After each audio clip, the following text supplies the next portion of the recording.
La chronique ciné avec JPL.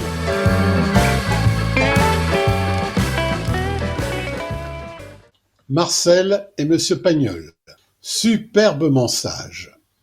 Sylvain Chomet est un des maîtres du film d'animation. Sa réussite avec Les Triplettes de Belleville en 2006 en témoigne. Mais ce chef-d'œuvre du genre osait beaucoup de choses, alors que ces nouvelles 90 minutes, aussi magnifiques soient-elles, sont d'une sagesse confondante. Est-ce le genre du biopic ou sa profonde admiration pour Pagnol qui ont freiné la fantaisie de Chomet? À l'apogée de sa gloire, Marcel Pagnol reçoit la commande d'une rédactrice en chef d'un grand magazine féminin pour l'écriture d'un feuilleton littéraire dans lequel il pourra raconter son enfance, sa Provence, ses premiers amours. En rédigeant les premiers feuillets, l'enfant qu'il a été autrefois, le petit Marcel, lui apparaît soudain. Ainsi, ses souvenirs ressurgissent au fil des mots, l'arrivée du cinéma parlant, le premier grand studio de cinéma, son attachement aux acteurs, l'expérience de l'écriture. Le plus grand conteur de tous les temps devient alors le héros de sa propre histoire.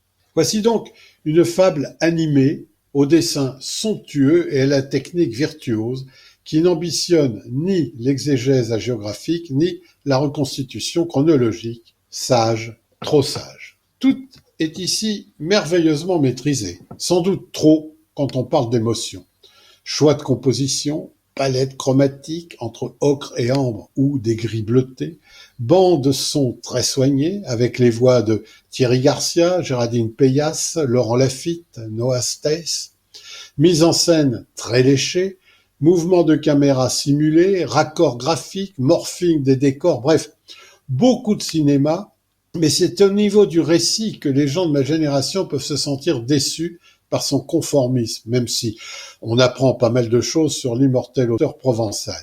L'idée séduisante à la base du dialogue à travers le temps entre un Pagnol vieillissant et son double enfantin, joli sur le papier, ne produit pourtant pas grand-chose de fort, et le film n'échappe pas, malgré la distance permise par l'animation, au passage obligé du biopic.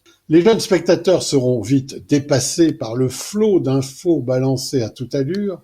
Quant aux plus vieux, ils regretteront que tout soit survolé. Par contre, l'incorporation de vrais extraits des films de Pagnol donne une furieuse envie de les redécouvrir encore et toujours.